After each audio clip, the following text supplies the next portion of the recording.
Hola a todos, buenas noches. Les doy la bienvenida a este seminario que es organizado por New Capital Securities para todos ustedes. En este seminario vamos a estar hablando específicamente sobre un tema muy interesante que es el tema de China y sus recientes datos económicos que han sido bastante malos y en algunos casos hasta preocupantes, ¿sí? Así que de eso vamos a estar hablando esta noche. Vamos obviamente a hablar de algunas noticias, seguramente daremos algunos tips, haremos algún repaso de algunas oportunidades que estén, ya sean anteriores o nuevas, por supuesto también. Em, a ver acá un comentario. Alexandra dice que está con miedo porque tembló muy fuerte. Bien. Ay, qué feo. Bueno, ojalá esté todo bien por allá y estén todos a salvo. Bien, les decía, este es el email del área de soporte, support@newcapital-mediosec.com, y esta es la página oficial para que se pasen por ahí y la tengan agendada. Mi nombre es María Emilia Jiménez, soy técnica en gestión financiera, swing trader, trader especialista en lectura de mercados y coach de trading. Y los voy a estar acompañando esta noche y voy a estar muy pendiente, por supuesto, del chat para todas las consultas que me vayan haciendo. Yo obviamente los voy leyendo y voy respondiendo en el momento, ¿sí? Así que los invito a todos a que participen por ahí, ya sea que tengan dudas o también que tengan quizá alguna postura diferente a la que se esté dando por aquí, y obviamente serán bien recibidas esas posturas para poder charlar entre todos al respecto. Vamos a empezar poniéndonos al corriente sobre este tema de China. Yo justamente para esta noche subí un posteo aquí a mi canal de Instagram, también lo hice en Twitter, pero por acá se ve más fácil. Emilia-trader es mi Instagram. Hice un posteo de este que dice análisis económico, porque vamos a obtener de aquí los datos sobre los que queremos hablar y cuáles han sido estos datos malos que se han publicado. Y obviamente de ahí ya nos trasladamos a cómo eso se ve en los mercados, ¿sí? Y también obviamente tenemos que hablar sobre las actas de la Fed que se publicaron también. Pero bueno, vamos a ir por orden. Vamos a empezar primero con el análisis económico, que obviamente es el tema de esta noche, ¿sí? ¿Qué ha pasado? Les quiero mostrar primero, en principal, este gráfico que muestra cómo se ha movido hacia arriba, hacia el alza con mucha fuerza, el dólar yuan, este par, que lo que hace es comparar una moneda contra la otra. Este es el dólar estadounidense, este es el yuan chino. ¿Qué quiere decir el tema de que esta subida, de que el precio haya subido tanto? Esto lo que indica que el yuan está débil ante el dólar. Entonces, por eso se produce ese movimiento así tan alcista. Y como verán, está prácticamente en máximos anteriores, lo que obviamente genera una preocupación del gobierno chino, ¿sí?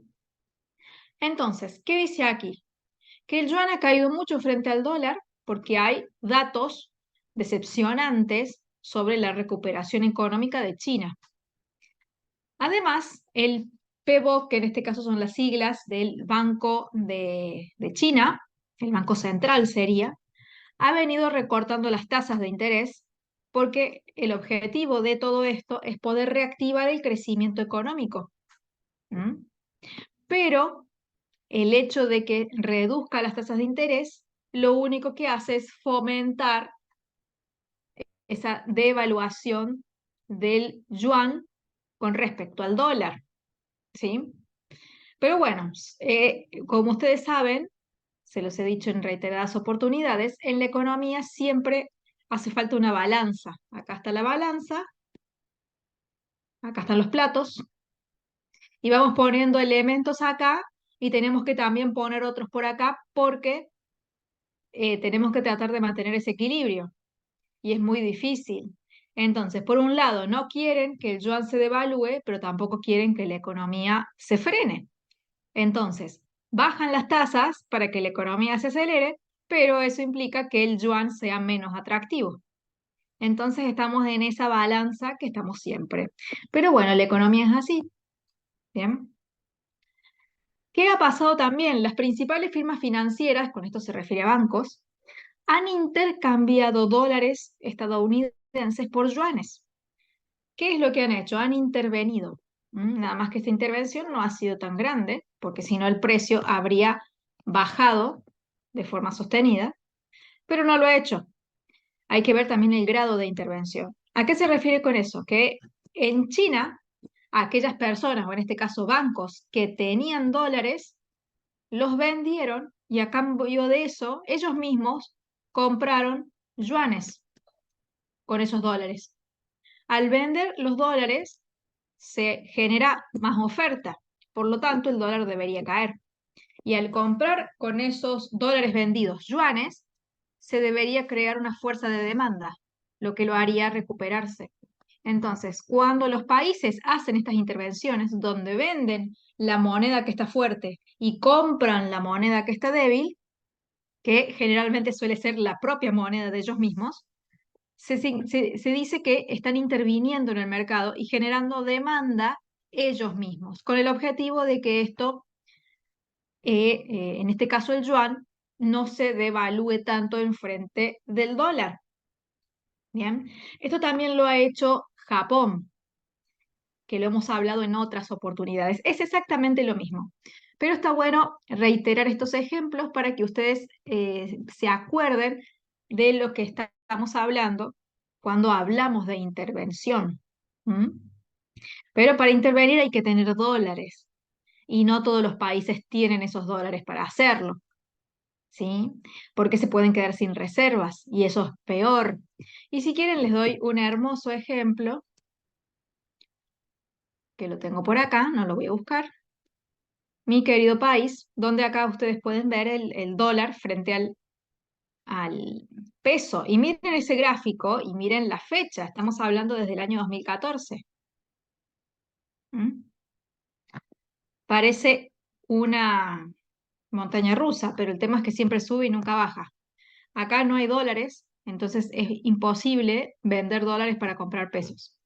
Sumado a que esta cotización es falsa. La cotización real en la calle, bueno, cuando hice este posteo era 6.70. Hoy es 7, a ver, ya les digo. Y de paso les sirve a ustedes para conocer la realidad de otros países, porque ayuda para comparar con otros. 7.60. ¿Ven? Mire cómo se siguió devaluando. Es decir, de 6.70 pasó a 7.60 en 3 días. Ese es el ritmo de devaluación del peso argentino. Muy bien, Alessandro Torres, que está ahí al pendiente, me pasó el dato. Perfecto, muy bien. ¿Mm? Eh, ¿Y por qué digo que esta cotización es falsa? Porque se dice que esta es la cotización del dólar, pero si uno la quiere comprar, no puede comprar este precio. Es como si yo quiero comprar un kilo de pan y me dicen sale 349 pesos, pero cuando voy a la caja me dicen son 760. Pero el cartel dice que sale 350, sí, pero tenés que pagar 760. Entonces no sale 350. ¿Mm? A eso se refiere. Bien, volviendo al tema de China, me fui un poco del tema porque simplemente quería hacer este ejemplo para que se entienda qué es lo que buscan con una intervención y que algunos países pueden intervenir y otros no. A veces no es simplemente porque se quiera o no, simplemente también a veces es por cuestiones de tener en posesión estas reservas o también por tener la voluntad desde el punto de vista político para hacerlo. Bien. Bueno, acá les quiero mostrar entonces cómo desde el año 2019 se está viendo este gráfico. Los formuladores, en este caso de las políticas monetarias, básicamente el Banco Central Chino, ha realizado varios recortes de la tasa de interés. ¿Sí? Desde el 2019 se puede ver todas estas escaleritas, son recortes de tasas, son recortes muy pequeñitos que hace. Como verán, la tasa hace unos 5 años estaba en 4,30 aproximadamente y ahora está en 3,60 y le ha tomado 5 años recortar ese trecho que es realmente muy poco, ¿bien? Pero lo viene haciendo paulatinamente. El tema es que mientras más recorta la tasa, más debilitan la moneda y más en esta situación, porque las tasas de Estados Unidos están subiendo, ¿sí? Ahora, por más que se hayan mantenido, están subiendo, están en 5,50 y la tasa del yuan está, creo que en 3,50 si mal no recuerdo. ¿Mm? Entonces, el hecho de que esta caiga cada vez más y esta tienda a subir, se genera más presión demandante o de demanda hacia el dólar y menos presión de demanda hacia el yuan, porque obviamente los inversionistas van a buscar la tasa que les dé más rendimiento, ¿sí? Eso haríamos todos. O sea que desde esa época la economía está regular, que han tenido que estimularla.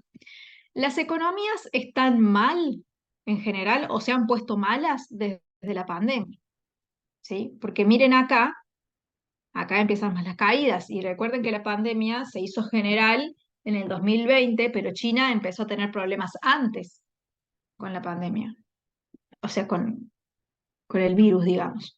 Después se extendió al mundo, pero inició en China y obviamente cuando pasa esto, lo primero que hicieron es cerrar la economía. Y cuando uno cierra eso, digamos, se genera eh, pocos movimientos de dinero. La economía empieza a desacelerarse porque si las fábricas no pueden trabajar como lo hacen siempre, los empleados no pueden trabajar como lo hacen siempre, los comercios tampoco, los bares, restaurantes o todo lo que ustedes quieran, la actividad económica pierde velocidad. Entonces lo que han hecho es ir bajando de a poco el costo del dinero para también ir inyectando dinero a la economía para que no se frene tanto. O sea que prácticamente esto es desde ese hecho, desde ese evento que repercutió el mundo, pero que China, además de eso, se mantuvo con una política que se llamaba COVID-0, donde apenas había un contagio, cerraban todo, cuando los países del resto del mundo incluso ya estaban abiertos. Y tardó mucho tiempo, entonces eso perjudicó más que todo. ¿Sí? Eso fue lo que terminó perjudicando más. Cuando todos abrían, China permanecía en la misma. ¿Mm? Acá hay otro gráfico que vamos a analizar entre todos, que es el MSCI China ETF, que es un ETF, un fondo cotizado, que justamente hablamos de esto ayer, que lo que hace es replicar el mercado de acciones, digamos, de las acciones más relevantes de China. ¿Sí? Es como un índice, nada más que en versión ETF, y que replica las acciones más importantes de este país. Ustedes pueden ver claramente el gráfico. Acá tenemos año 2021, ¿sí? Más o menos de referencia, acá se llega al pico y a partir de ahí empieza a caer y ha caído mucho. ¿Sí? Todo el 2021, todo el 2022 fue bajista. A principios de 2023 se quiso recuperar, pero llegó a esta resistencia de aquí y seguimos en la misma. ¿Mm? ¿Cómo será que son tantas las caídas que acá estamos, ven, acá hay un soporte? Si el precio cae, va a ir directamente a mínimos de los últimos años. ¿Qué han hecho las autoridades chinas? Han pedido a los fondos de inversión que eviten ser vendedores netos de acciones. ¿A qué se refiere con vendedores netos? Si se compran 5 acciones, que no se vendan 8, porque el resultado neto sería -3. ¿Esto qué quiere decir? Que si compran 8 y quieren vender, bueno, que vendan 5, cosa que el resultado neto sea comprado todavía. A eso se refiere. No les impide que vendan, pero les dicen que no sean vendedores netos, que sean compradores netos. ¿Por qué? Porque se está profundizando, como se ve en la imagen, la caída del mercado financiero chino, entonces las autoridades han pedido esto, ¿sí? Sumado a que la confianza en los mercados financieros de China empeora porque hay una gran cantidad de datos económicos que lo único que hacen es mostrar que la recuperación económica es lenta. Son prácticamente víctimas de decisiones que han tomado. No significa que estén mal o que estén bien las decisiones, simplemente el efecto es este. y está a la vista, ¿sí? Que las bolsas caen, el yuan se devalúa, el dólar está siendo más atractivo que el yuan, ¿sí?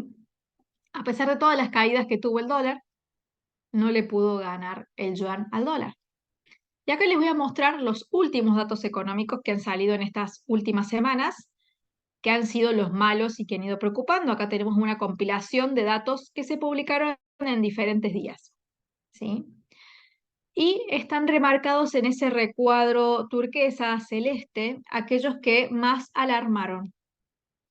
Dentro de esos tenemos la disminución de las exportaciones y las importaciones. Y miren el tamaño de la disminución. Es mucho.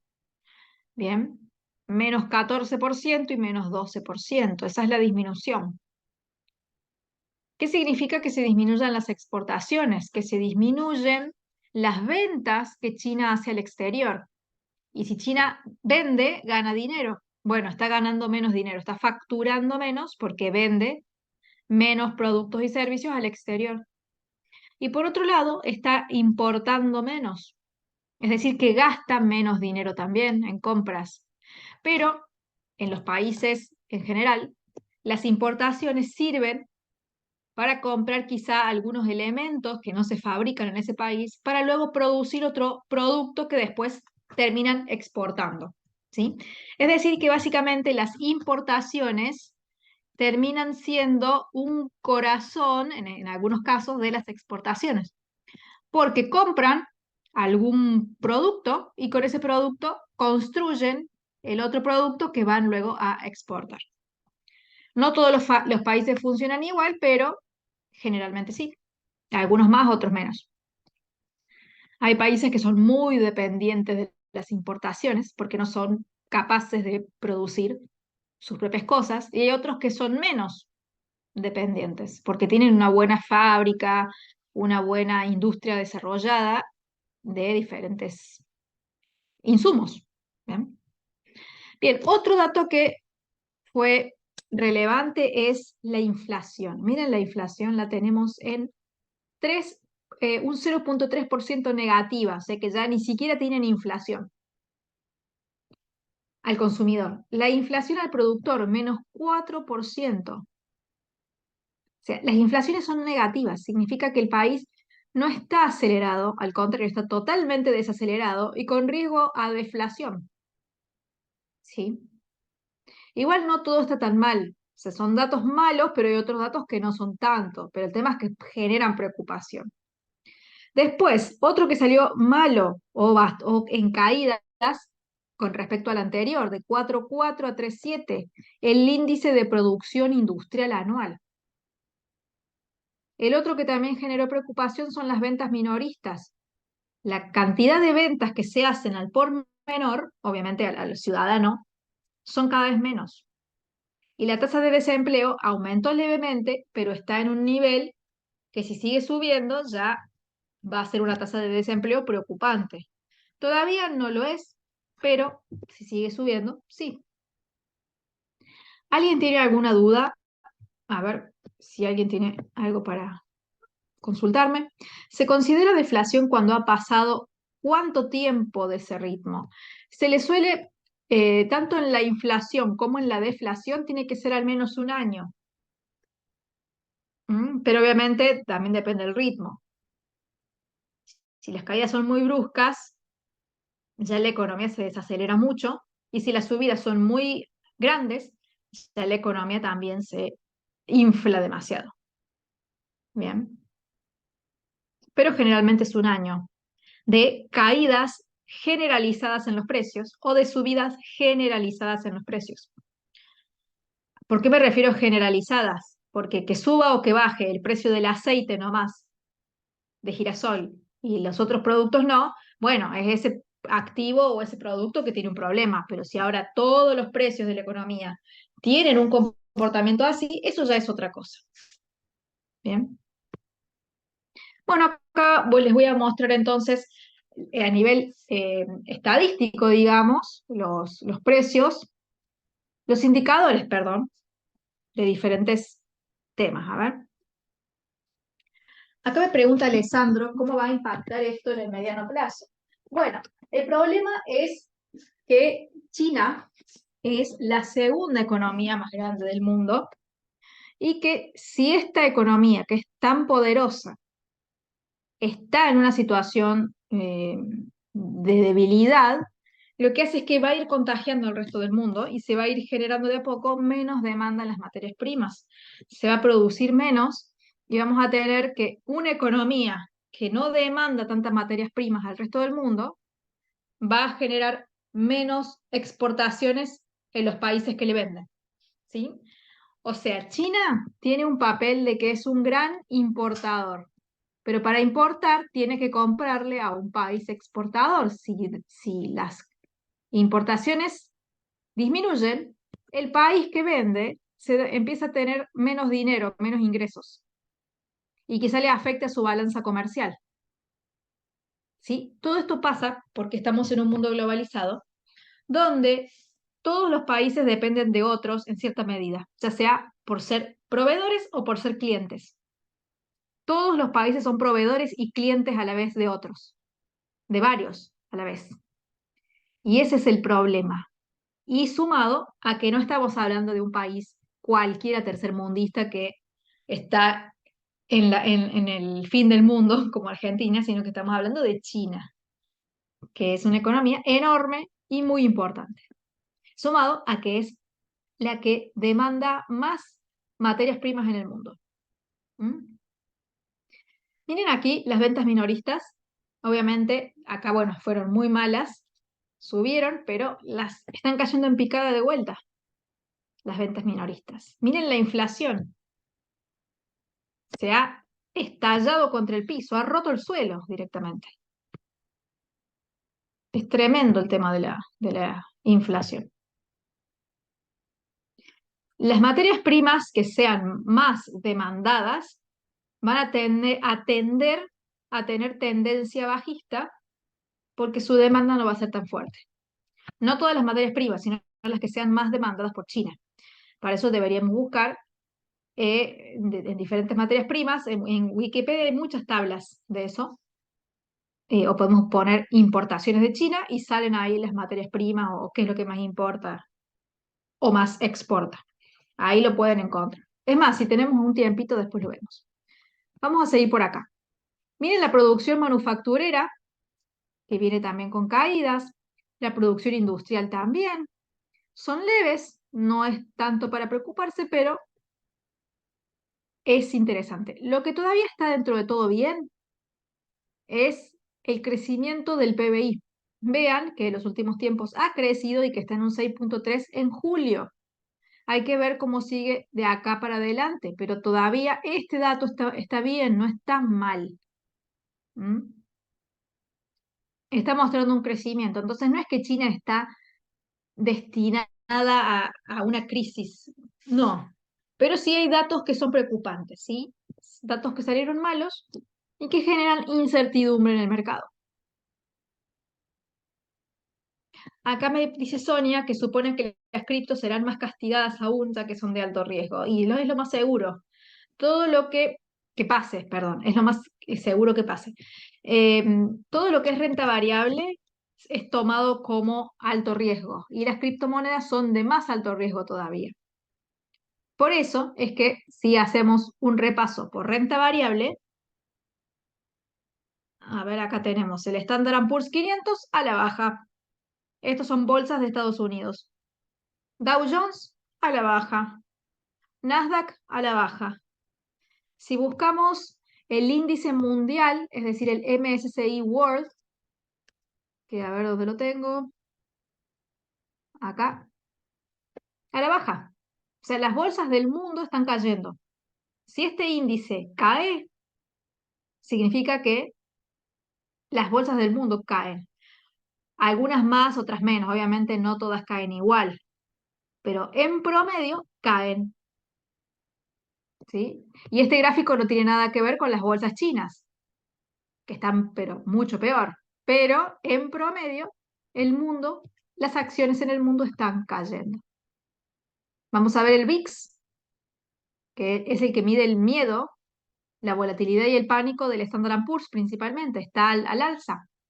Significa que hay miedo en el mercado, ¿sí? Pero hubo otro dato más en China que generó preocupación y se publicó hoy, que es que este gigante que ya hemos hablado y hemos tenido un seminario sobre este tema hace mucho ya, cuando hemos hablado de Evergrande, no sé si se acuerdan, este gigante inmobiliario que estaba con problemas de pago, ya se ha declarado en bancarrota en Estados Unidos, particularmente. ¿Sí? Obviamente debería declararse en bancarrota en otros lugares también. ¿Mm? Esto se hace porque es como que es para que se haga de forma ordenada la liquidación en Estados Unidos, en los inversionistas de Estados Unidos. ¿Bien? Cada país tiene su propia forma de administrar una bancarrota. Pero ya es un principio, ¿sí? Miren los titulares. Son tres titulares diferentes, pero este es el que ha generado más movimientos del día de hoy. Después, caída de precios de vivienda, impagos, agravan los problemas económicos en China. China reforzará coordinación de políticas para cumplir con el objetivo de crecimiento. ¿Sí? Hay sombríos datos que llevaron a analistas a pedir a las autoridades que pongan en marcha estímulo fiscal, ¿sí? Porque la economía está en una situación, digamos, complicada. Ese es el resumen que les hice, que está acá en mi Instagram.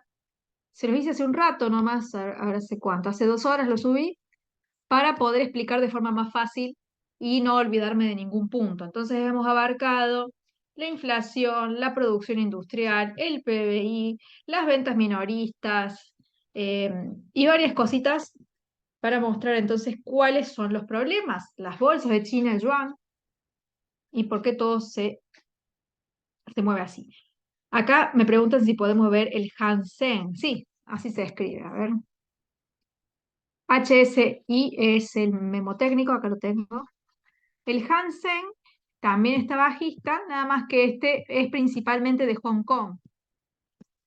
Pero vean que básicamente en la forma que tiene es muy parecida a, a este otro, al de China. Es prácticamente igual. ¿Sí?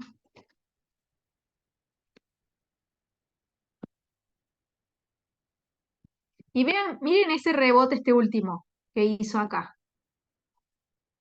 que fue específicamente el 30 de julio aproximadamente, por ahí, 1 de agosto. Fue igual en la misma resistencia que ya estaba marcada. ¿Sí? No sé si la marcamos antes o después, no me acuerdo, pero el precio viene siguiendo este formato de bajas y no hay mucho freno que digamos. La tendencia es muy bajista. ¿Sí? Así que ese es el panorama con China. Vamos a ver cómo siguen los datos. Todavía hay alguna esperanza porque el tema del PBI no está mal del todo, pero tenemos otros datos que son bastante preocupantes, sobre todo el tema de la inflación que esté negativa, las ventas minoristas, las exportaciones, son cosas muy, muy importantes, que hacen que la economía en sí no se muestre saludable. Y las bolsas no mienten. Cuando uno ve que la bolsa de un país cae en picada, es porque el inversionista no quiere invertir ahí, ¿sí? Si no, la bolsa estaría subiendo. Y no es lo mismo una caída leve de 1 semana o de 2 semanas en un contexto alcista a una caída de tiempo. Acá esto viene cayendo desde hace bastante ya, desde el 2021, son 2 años sucesivos de caídas. Es diferente a un Standard Poor's que ha caído ahora, pero el contexto es alcista. ¿Sí? Entonces, si el inversionista no está queriendo posicionarse en China, y es por algo. Los gráficos siempre terminan diciendo como qué es lo que pasa. Nosotros obviamente aquí en estos seminarios hacemos nuestro análisis, tratamos de profundizar más, de entender el porqué de las cosas, pero los gráficos te dicen lo que pasa. A ver qué me dicen por aquí. De igual forma, su balanza comercial brindaron datos positivos, dice Alessandro. Sí, así es. Acá se puede ver en el gráfico. ¿Y eso por qué sucede que la balanza comercial sea positiva más allá de que ambas caigan? Es porque las exportaciones siguen siendo superiores a nivel dinero a las importaciones. Acá en este gráfico de acá no se puede apreciar porque acá estoy mostrando en porcentajes. La balanza comercial está expresada en dinero. ¿Mm? Si las exportaciones son más grandes que las importaciones, vamos a tener balanza comercial con superávit o positiva. Pero si las importaciones fuesen más altas, tendríamos déficit de balanza comercial. ¿Mm?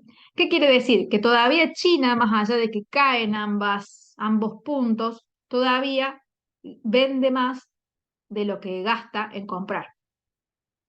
Hay países que no. Y eso también depende de a qué grado son dependientes de las importaciones. Depende de eso, particularmente.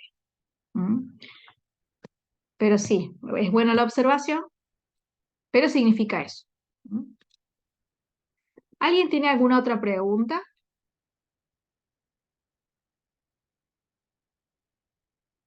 A ver, chequeo acá el chat, me parece que he leído todo, pero cualquier cosita me van escribiendo. Así que el día de hoy, además, o sea, yo creo que el dato que más ha impactado es el tema de la quiebra de Evergrande, porque generó mucho revuelo en el momento en el que había amenazas de impago. Em, pero con respecto al mercado cripto que me habían preguntado, también el hecho de que se está queriendo apelar la decisión que ha tomado la SEC con respecto a Ripple, donde quieren catalogarlo como valor. Entonces, eso genera también este problema. ¿Mm? Pero básicamente creo que la noticia de Evergrande es la que ha asustado el mercado. Y no es la única noticia, hay muchas que están dando vuelta.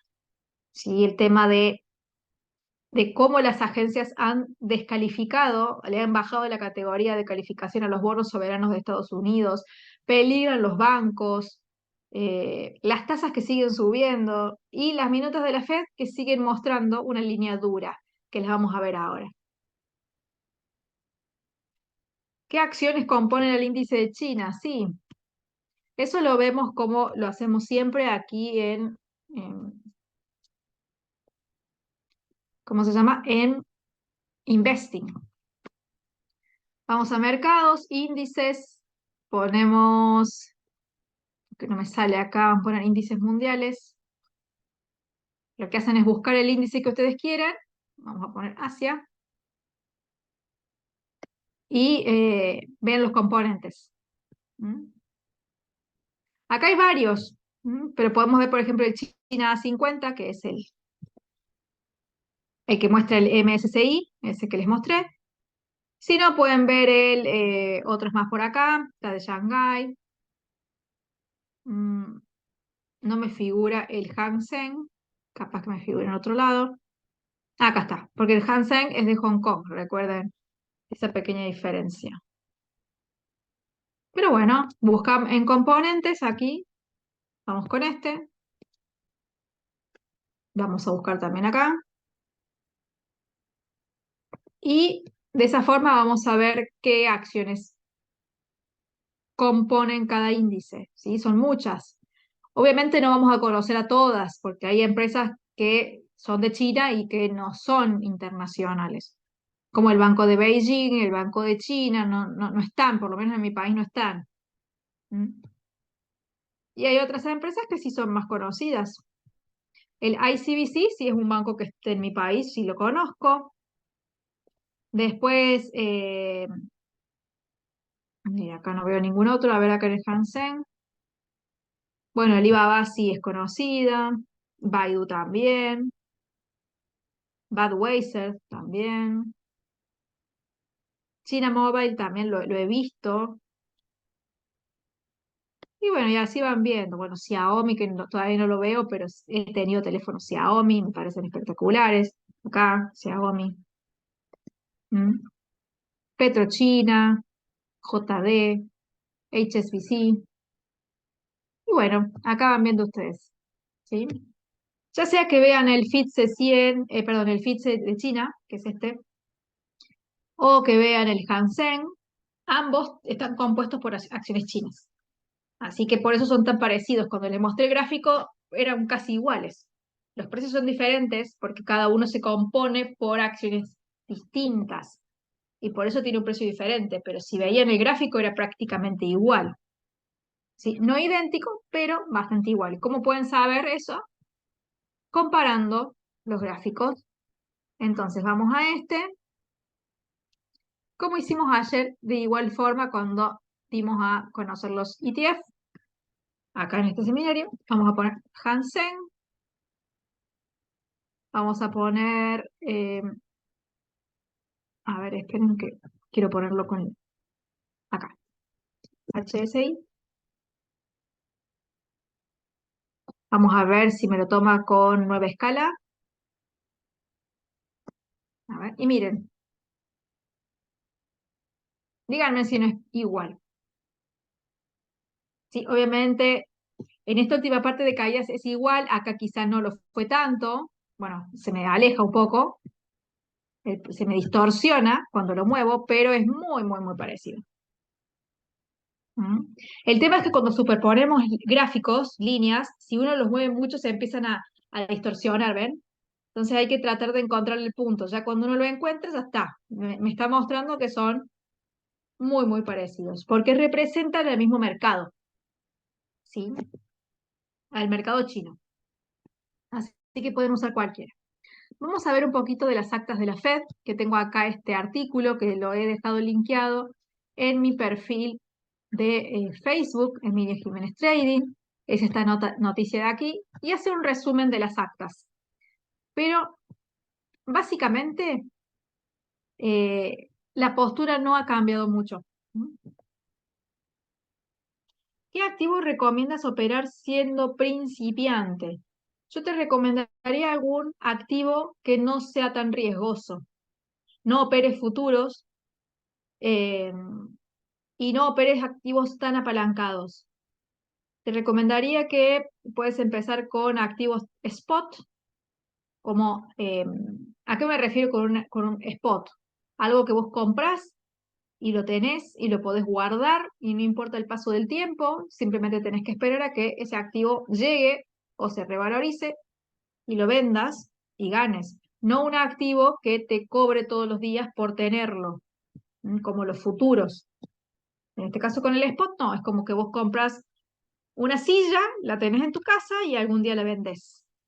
Un sillón. Es lo mismo. ¿Mm? Y activos que quizá no sean tan volátiles como acciones o ETFs, que sí lo son.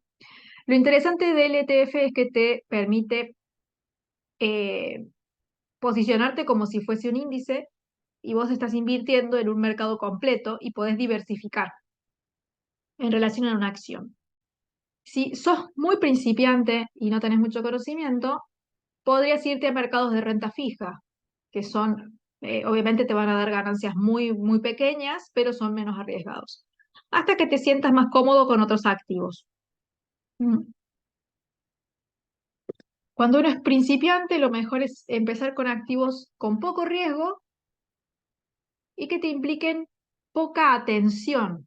Es decir, que no tengas que estar mirando el precio permanentemente, porque si no conoces mucho de análisis técnico, de gráficos, de desarrollos, de análisis fundamental, te va a costar. Que sea algo que lo compres y te puedas olvidar. ¿Sí? Aquí me preguntan si opero índices sintéticos. En realidad, un activo sintético puede ser cualquiera. Lo explico rápidamente. Un activo sintético es aquel que replica, o sea, un segundo. Yo tengo un activo y quiero comprar ese activo, pero no quiero comprarlo directamente, sino que lo que voy a hacer, voy a fusionar otros dos activos para que me repliquen como si yo hubiese comprado pero en realidad no lo compré. ¿Mm? Por ejemplo, si yo compro un futuro y el precio sube, yo gano. Pero yo no quiero comprar ese futuro, porque si el precio cae, pierdo. Quiero comprar uno que solo gane si suba y si cae, no pierda tanto. Entonces acá se puede hacer, por ejemplo, con dos opciones financieras y replicas el futuro, pero solo en la parte que te conviene y no en esta. Eso es un activo sintético. Fusionando dos, se logra replicar uno en particular. ¿Mm? No, yo no opero sintéticos. Lo que tiene el sintético por ahí es que te pueden generar más comisiones o son estrategias, digamos, que están buenas, pero quizás son demasiado enredadas a veces. ¿Mm? Sí conozco cómo funcionan todo, pero no los opero de momento. Quizá en algún momento sí. El tema es que uno va eligiendo activos dependiendo del mercado. No es lo mismo estar en un mercado como este, que está tan amenazado, que hay tantos factores de riesgo, que estar en un mercado que está tranquilo, que está alcista, donde hay buenos impulsos económicos. O sea, eso varía. No porque uno no haga algo hoy significa que no lo va a hacer mañana o que no lo hizo en el pasado. ¿Se entiende? Bien. Hoy las criptos cayeron muy fuerte. Esto pudo arrastrar el mercado al mercado de los índices. Yo creo que fue al revés. La caída de los índices terminó arrastrando al mercado cripto. ¿Mm? Y respecto a las divisas no son tan volátiles. No, las divisas no son volátiles, pero vos estás operando dos cosas a la vez. ¿Mm? Estás operando, por ejemplo, el dólar contra el yuan, el euro contra el dólar. Entonces son dos activos juntos que tenés que cruzar. ¿Mm? Se te puede llegar a complicar desde ese punto, pero si sos consciente de eso y conoces bien las monedas, no sería tan peligroso, digamos. Trade criptos también se pueden hacer, sí, si los haces en spot sería mejor. ¿Dónde se compran los spots? ¿Qué plataforma los tiene? Binance. En Binance podés tradear spot y futuros. Yo recomendaría que si ustedes están recién iniciando, empiecen con spot, donde, por ejemplo, compren el Bitcoin y es de ustedes. Lo pueden retirar a una cartera propia, lo pueden guardar y no pasa nada. Si el precio baja, lo siguen teniendo el Bitcoin. Les vale menos, pero lo tienen. Son dueños, lo pueden mover de acá para allá ese Bitcoin, donde quieran. Y cuando suba, lo venderán y tendrán que esperar el tiempo que decidan. Pero si ustedes operan futuros, están operando con contratos que replican al activo en cuestión. Eso tiene un poco más ¿cómo les puedo decir? De, de dificultad, pero no quiere decir que sean malos activos, son buenos. El tema es que si están recién empezando, empiecen por algo más básico y después, cuando ganen conocimiento, podrán operar el mercado de futuros. Em, Acá me dice Javier que es principiante. ¿Qué divisas recomiendo operar? Y el euro dólar es el más conocido y es el más fácil quizá de obtener información. ¿Mm? ¿Con qué broker recomiendo iniciar? Bueno, perdón que me sale ese anuncio ahí. Con respecto a criptos, si ustedes quieren spot, Binance. Y si quieren operar Forex, que es lo que es divisas, en New Capital lo pueden hacer sin problemas. ¿Mm? Tiene buenas comisiones, tiene buenos spreads, tiene una buena velocidad en la ejecución y ustedes ahí tienen disponible el mercado de divisas. ¿Sí? Bien, si alguien tiene alguna otra pregunta, me avisa, se me salió la pantalla. Un segundito, ahí creo que la van a ver de nuevo. Listo, ya está. Vamos entonces a hablar un poquito. No creo que la pueda leer a toda la noticia porque está un poquito larga, pero se las dejé entonces ahí en mis redes para que ustedes la puedan leer tranquilamente. ¿Sí? ¿Qué pasó? En la última reunión que se celebró en julio, se decidió mantener la tasa a 5,50% anual, la tasa de referencia de la Reserva Federal, que sirve de referencia para diferentes tasas, como la de los préstamos, plazos fijos, de los bonos, etc. Pero ¿qué pasó?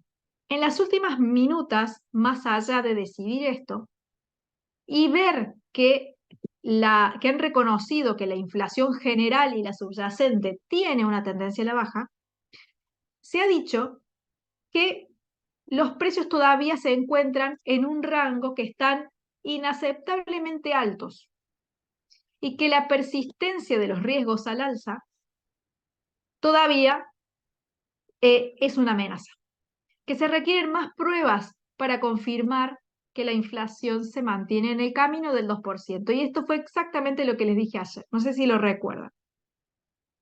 ¿Mm? Seguramente alguien lo debe recordar. Si no, pueden ver la grabación que está disponible acá en YouTube de este seminario, que es aquí Perfecciona tu Trading, 16/8, y que iban a decir por el tema de la inflación subyacente. Esa es el peor escenario. ¿Sí?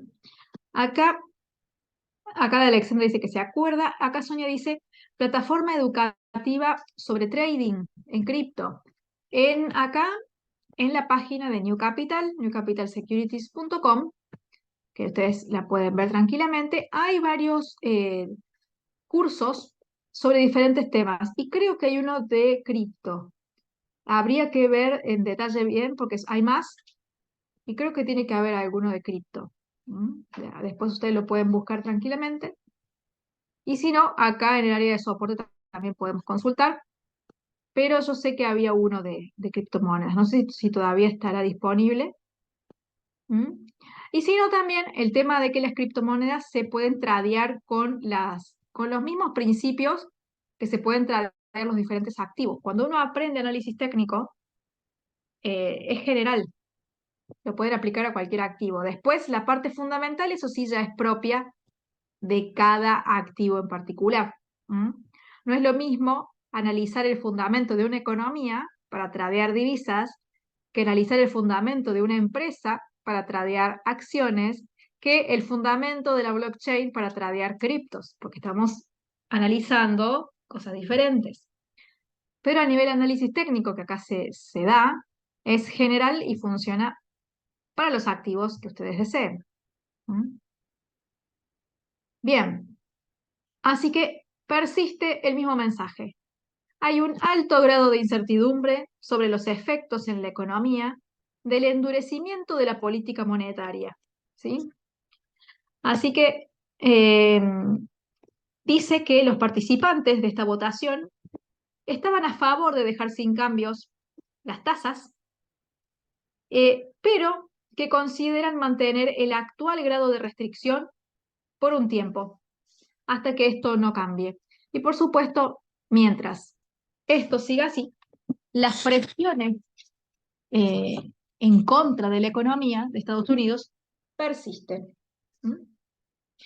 Entonces, como verán, tenemos dos economías en puntos diferentes. Estados Unidos, donde cada vez eh, digamos, hay más incertidumbre con respecto a las tasas, se van a seguir manteniendo altas, la inflación no está en el punto deseado, hay restricción. Y por el otro lado tenemos a China, donde hay todo lo opuesto. Hay, se me fue la palabra, hay inyección de dinero, hay inyección de liquidez, están en el punto opuesto y también es problemático. ¿Por qué? Porque en las economías hay que estar en equilibrio, no sirve tener inflación ni no tenerla, hay que estar en un punto exacto de equilibrio. Aquellos que tienen mucha inflación sufren como los que no la tienen. ¿Sí? Por eso el objetivo es del 2% y mantener ahí. O sea, que haya una inflación pequeña, pero que no se salga del control. Eso es lo que se espera. Y por último, ya que hablamos del tema de opciones, hice un video muy cortito que es este sobre Michael Burry, No sé si lo conocen, si han visto la película The Big Short, que es la que relata lo que pasó en el año 2008, perdón, en Estados Unidos con la crisis subprime, donde él, que en realidad es médico, pero se dedica de forma profesional también a la bolsa, detectó que los bonos que estaban respaldados en hipotecas que se daban a mansalva, sin límites, y se le daba a cualquiera, había hipotecas que eran muy malas. ¿Por qué? Porque el pagador que se comprometía era evidente que no las iba a pagar, porque su perfil no era confiable. Y armaban bonos donde contenían hipotecas de buena calidad y las mezclaban con las de mala calidad. Él lo vio y apostó contra el mercado. Por eso se llama The Big Short. Short son posiciones vendedoras. Tuvo que esperar, bueno, no les quiero contar mucho, no sé si la han visto, no les quiero spoilear, pero se trata de esa crisis, ¿sí? De la crisis del 2008. Es muy conocida. ¿Mm? Bueno, Alessandro se retira, qué bueno que te haya gustado. Y te esperamos para las próximas sesiones. Bien, sí, acá me dice que la han visto. Bueno, él mismo ha ahora hecho posiciones put. Las posiciones put son de opciones, ¿sí? Opciones financieras. Las opciones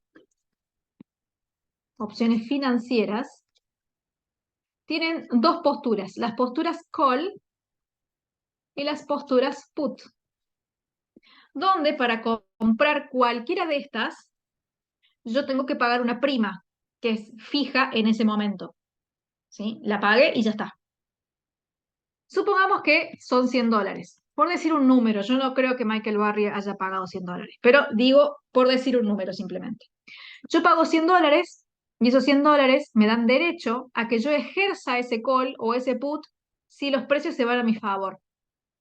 ¿Mm? En este caso, cuando uno compra call es porque espera que el precio suba. En el caso de él que ha comprado un put es porque espera que el mercado caiga y ha comprado put sobre dos ETFs. Los ETFs que replican el Standard Poor's 500 y el Nasdaq, o sea, que él está apostando a una caída en el mercado. Así como lo apostó a esa caída en el año 2008, cuando fue la crisis, y él ganó en su apuesta, ahora la hace de vuelta.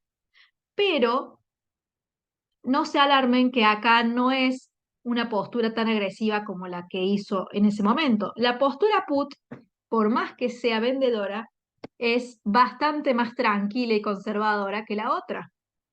¿Sí? Es muy diferente. ¿Y a qué me refiero con esto? Ahí lo voy a explicar. Total, es algo complicado, pero se puede explicar de forma sencilla. Claro, no ha puesto corto $1.600, $1.600 millones. Ha comprado un put, que es diferente. Él tiene una perspectiva corta, pero no ha puesto un corto. Si estuviese en corto, ya tendría que estar esa entrada abierta. ¿Mm? Y eso justamente lo explico en este video. Si él realmente tuviese una postura muy agresiva, ya estaría en corto. O ya se hubiese deshecho de las acciones previas a las que él tenía. Esto que él ha hecho quizás sea una postura de cobertura y no una postura de caídas completas. ¿Mm? Por eso es que digo que es diferente y por eso es que no es un short, no es un corto. Por ejemplo, vamos con el SPY, que es el ETF del Standard Poor's 500, supongamos que él lo compró a $100. El precio hoy está en 400. ¿Mm? Por eso digo que es una cobertura. Si él compró a 100 y está en 400, ya tiene esa diferencia ganada. Pero él sospecha que el mercado puede caer. Entonces compra un put y si el precio cae por debajo de 350, este es el precio que se llama strike o precio de ejercicio. Si el precio cae por debajo de 350, él tiene el derecho de ejercer una venta. Y ahí, en ese momento en el que él ejerce, ahí abriría la posición. ¿Sí? Por eso es que no está short, porque si no la posición ya estaría abierta. pero no lo está. Si el precio cae y, por ejemplo, llega a 250, por más que el precio esté en 250, él puede ejercer la opción y si la ejerce, la persona que se la vendió se ve obligado, a venderle, a comprarle el SPY a 350, por más que en el mercado salga 250. ¿Sí? Entonces, como él ve que el precio está en 250, ejerce la venta y se lleva esta diferencia. Y la ejerce al precio del strike, que es el precio que fijó y tiene derecho de ejercer por el hecho de que pagó esa prima. Sé que es enredado, no sé si lo comprenden. A ver. Y con los call pasa lo mismo, nada más que en la inversa. Ahí les voy a explicar rápidamente con un call. En el call yo estoy esperando que el precio suba. Supongamos que el mercado viene cayendo o viene lateral y se ha puesto así. Y yo estoy esperando esto. Pero todavía eso no sucede. El precio viene así. Y el precio está en 50. Y yo quiero o creo que el precio va a subir. Entonces compro un call a los 70. Si el precio sigue así, ese call no se ejerce.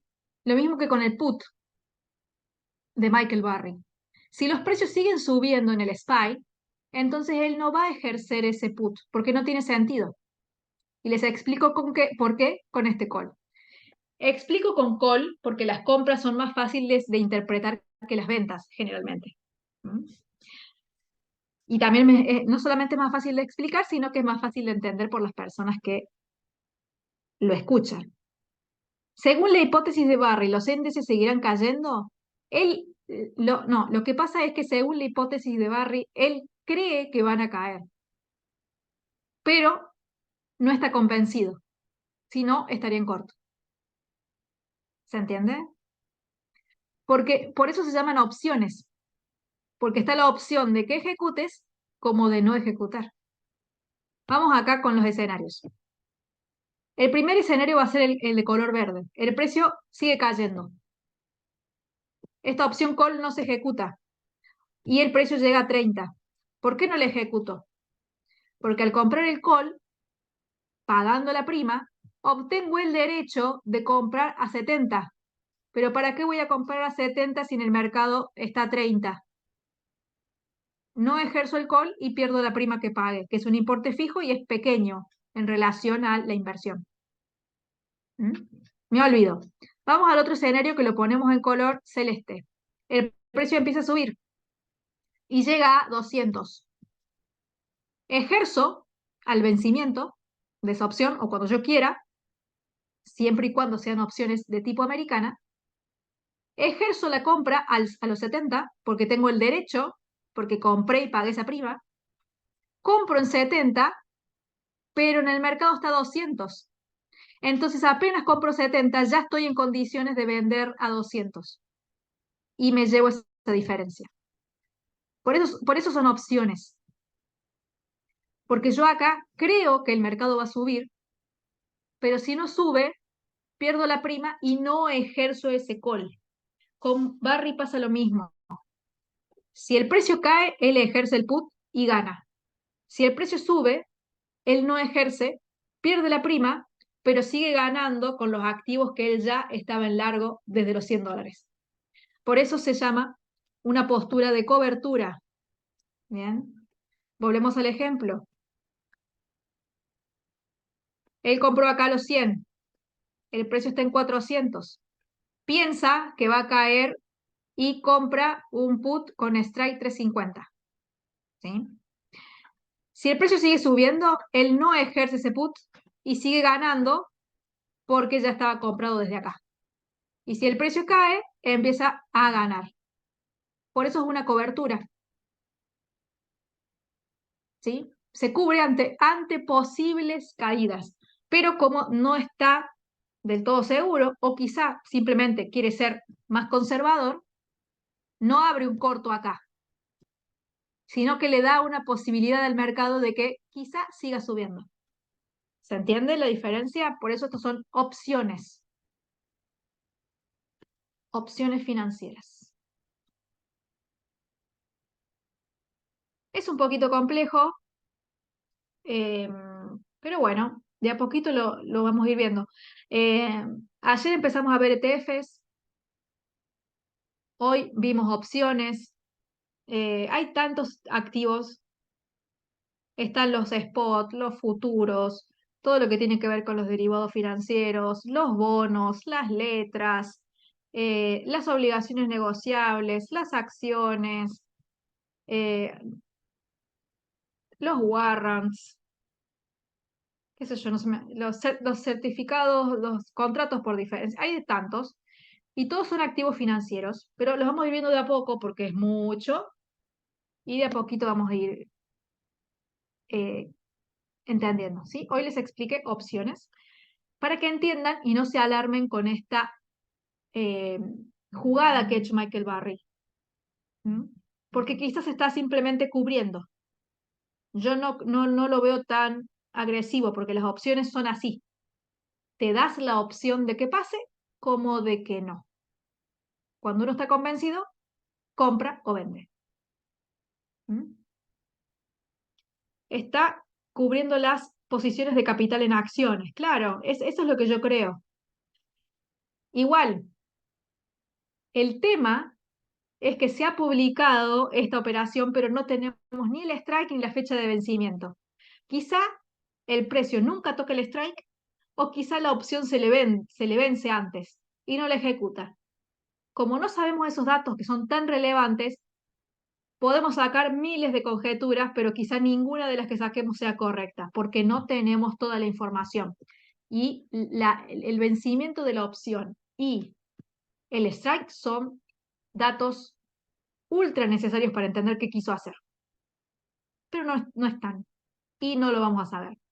Así que bueno, es mi opinión, es lo que yo pienso, quizá ustedes piensan otra cosa, eh, de por qué lo hizo, pero quería que quedara claro que no es un short lo que ha abierto. Ha comprado opciones put. ¿Sí? Así que bueno, les quiero recomendar antes que nos vayamos en la misma plataforma, en la misma página, perdón, de New Capital Securities, que recién les mostraba el aula virtual para los que preguntaban sobre los diferentes cursos que hay. En la página está para que ustedes puedan suscribirse de forma gratuita a los boletines para recibirlos de forma diaria y a la cuenta demo. El boletín se nos fue la noche y no lo vimos, pero básicamente es un reporte que se hace de lunes a viernes, donde están las noticias más relevantes de la jornada, donde se hacen análisis técnicos y fundamentales con diferentes puntos, diferentes activos para que tengan en consideración.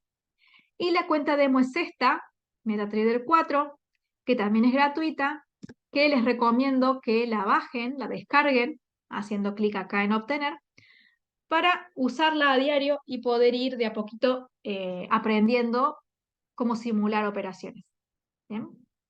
Así que pásense por la página newcapitalsecurities.com y estén pendientes de cada seminario que se dan 2 por semana. Todos los miércoles a la mañana, 10:30 am, y por la noche es una semana jueves a la siguiente semana martes. Vamos rotando, martes y jueves. Son gratuitos los seminarios, todos se graban y todos se suben aquí en mi canal de YouTube, Emilia Jiménez Trading, para que puedan ver las repeticiones o compartirlas con otras personas que también quieran aprender. Bien. Les agradezco a todos por habernos acompañado esta noche, por haber estado acá presentes y por participar tanto. Han estado bastante participativos hoy. Les deseo que tengan un lindo resto de semana, digamos, queda viernes y ya vamos al fin de semana. Que descansen y nos veremos la siguiente semana con más seminarios. Que anden todos muy bien. Muchas gracias.